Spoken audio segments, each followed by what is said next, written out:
So welcome guys back to another video in the channel. We're doing another episode of Arsenal Transfer News Daily. Today we are going to be talking about Toney, the player who plays for Brentford at the moment, coming from Peterborough. Two goalkeepers have been linked, including Neto and Heaton.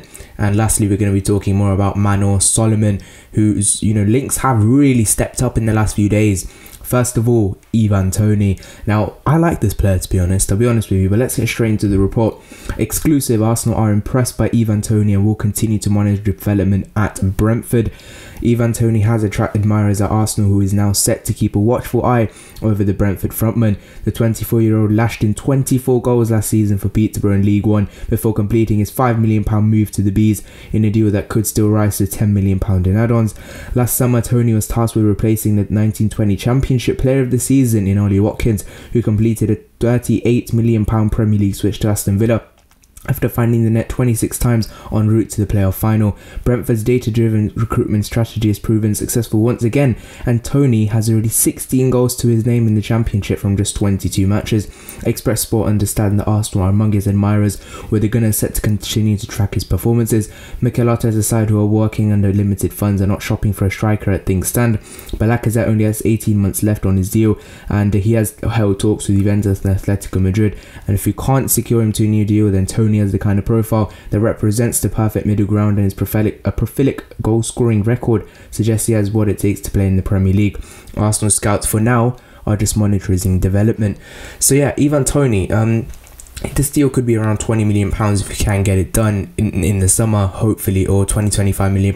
I think it's a deal we should definitely try and do, because I like this player, Toney, even from when he was at Peterborough, scoring a lot of goals in League One, and he went into Championship and he's still scoring a lot of goals. I think next season is the perfect step of progression to go into the Premier League and to play at Arsenal. Why not take him in? Young striker, he can be someone like Ollie Watkins, for us. And Ollie Watkins has been a good player for Aston Villa. Yes, he's not scored as much recently, but he has been good for them, and I think someone like Toney would be very good for us, and I would definitely take him. Again, 24 years old, 25 years old, still a good age, still gonna come into his prime, come into his best years. So I think in the summer would be a good time to try and buy him, because if we wait even more, another club will poach him or his price will get even higher. So I think in the summer is the perfect time to buy him if we do get rid of Lacazette and Ketty, etc, etc. So we'll just have to see what happens with that one. But leave your thoughts in the comment section down below. Would you guys take Toney at Arsenal or not? So the next piece of news is on a goalkeeper, as Arsenal chief Edu is turning to Barcelona goalkeeper Neto. Gunners boss Mikel Arteta has confirmed this week's plan to send Alex Runarsson away on loan and replace him with a new backup for number 1 Bernd Leno. Sky Sports say Arsenal's high agenda is Neto. The Brazilian is known to Arsenal football chief Edu, who also knows Barca are in need of several player sales this month to help balance the books. Neto in his second season at Barcelona, having arrived in a swap deal for Jasper Cillessen from Valencia. Now Neto. He's a player I think I would take as a backup. I think he's a very capable backup. What would the deal be? What's his wages like? Because obviously at Barcelona, wages are going to be extraordinarily high. Would it be a loan deal? Would it be... Because I don't think we're going to do a permanent deal for him, because it would be in the excess of £20 million, which is reportedly our transfer budget in this window, and would probably look to put that towards someone like an Emi Buendia or anyone else we're going to try and sign in this window. So I don't think it's going to be a permanent. It will have to be a loan till the end of the season, maybe to give Runarsson a bit more experience wherever he goes out on loan, or if he does go out on loan. But in my opinion, I would probably go with the other choice, which is Heaton. I think this is a more realistic opportunity for us. Someone like Heaton, his wages would be very low. He's an English international, 34 years old, so he's very experienced in the game, and also he has Premier League experience. So if something were to happen to Bernd Leno, I think someone like Heaton would provide a lot of experience for us between the sticks, and I think he'd be someone I can get behind, reliably for 1 or 2 months if Bernd Leno, let's say, were injured. So I think that's something I'll be into that. I'll be into getting someone like Heaton in as a backup. We have let go of Matt Macy. We're trying to let go of Runarsson out on loan, so we will definitely have to bring in a backup goalkeeper. And I think Heaton, I'm pretty sure, is at Aston Villa now, and Emi Martinez, obviously we sold him to Aston Villa in the summer.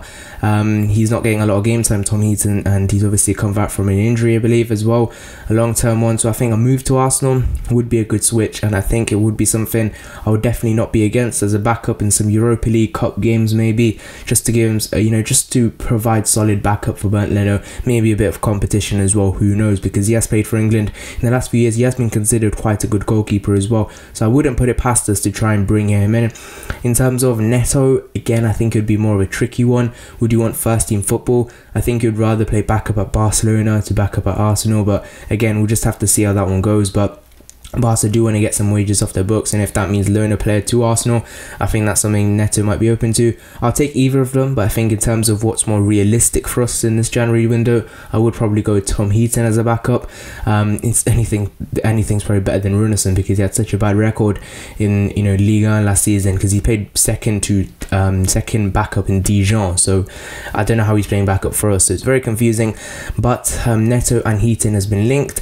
Who do you guys think we should get out of the two, or anyone else we should get that is a realistic opportunity for us in this January window to provide some backup for Bernd Leno? Or would you even sign a goalkeeper and give faith in Alex Runarsson, or maybe promote someone from the academy? Leave your thoughts in the comment section down below about that one. Next bit of news is on Manolo Solomon. Now, we did talk about this guy, I think it was a few days ago, and I did say that Arsenal, are looking at this player, and he's playing for Shakhtar Donetsk. He's 21 years old.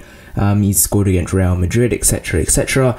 We get a lot of these sorts of players now, but for some reason with Manolo Solomon, there's a lot more reports going around the news on social media, and Manolo Solomon's agent Ben Ezra has told a podcast that the chances of his client signing for Arsenal this month are 50-50, but he said you never know.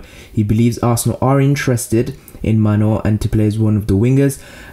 In another report, they also said that Manolo Solomon wanted the Arsenal move. Obviously, why not? If you're moving from Shakhtar to Arsenal, you're going to want the Arsenal move, and I think it does suggest that his agent is trying to get a move to Arsenal for his client.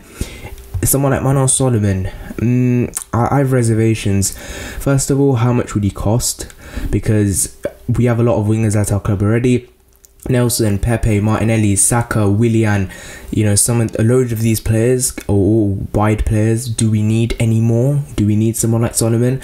If we are getting rid of Pepe, possibly Willian, possibly Nelson, then yes, you do need to bring in a winger. I don't think Arteta likes someone like Pepe, so maybe that's why we're looking at Solomon as someone for the summer.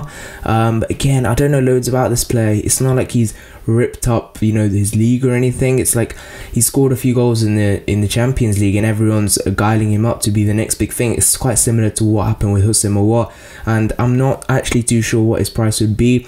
I'm thinking in the excess of 20 million. I don't know, I'm guessing. Anything I say right now is a guess, so I can't tell you too much about this one with Manolo Solomon, but he wants the Arsenal move. The agent clearly wants the client to move to Arsenal this month. Even I think it's going to be unlikely unless we do some sort of loan with an option or obligation to buy. That's the only way I think a deal could happen. But again, we're already halfway through this window and we haven't done any business yet, so will we sign someone like him? Remains to be seen. And what do you guys think about Manolo Solomon? Would you bring him in or not as someone backup winger, or maybe if we sell a few of our wingers? Leave your thoughts in the comment section down below about that one. Next bit of news is we have signed a new a director of football operations. Richard Garlick is set to leave the Premier League to become Arsenal's new director of football operations. He's been the Premier League director of football since the summer of 2018, tasked with overseeing football operations, youth development, young player education and coaching, but he will now take up a new role at Arsenal later this year, working up closely with technical director Edu and succeeding contract negotiator Huss Fahmy. Garlick is a qualified solicitor who specialises in sports law, and he'll work on player contracts at the Emirates Stadium. His roles at the club will also include football operations in the first team and the academy, plus liaison with football's governing bodies. Prior to his post with the Premier League, Garlick spent 8 years at West Brom, holding posts as legal director, secretary, technical director and then director of football. He is also a former FA councillor and has represented the Premier League on several FA bodies. Fahmy left Arsenal in November after significant restructuring behind the scenes at the Emirates. He has been working as the club's head of football operations, with a key part of his role negotiating and drawing up player contracts. Edu took up over some of those responsibilities, but Garlick will work with him and manager Mikel Arteta, as well as academy head coach Per Mertesacker. Official statement read, Garlick is joining Arsenal as director of football. I'm not going to go into the rest because it's the same thing, and we did talk about the West Brom one as well. But Richard Garlick has joined Arsenal as football director operations. His only experience has been with West Brom, so it's not been at the highest level. With the Premier League as well, again, I'm not going to judge him too much because we'll just have to see if our contract situation improves. If we can get Balogun signed, I guess, then that would be a big plus for us. But again, I've got real no thoughts on him. Leave your thoughts in the comment section down below. Do you think this is a good thing for us, a bad thing for us? For now, I can't say myself. So yeah, that is it for today's Arsenal Transfer News Daily. If you have enjoyed, please like and subscribe. See you guys next one. Bye bye.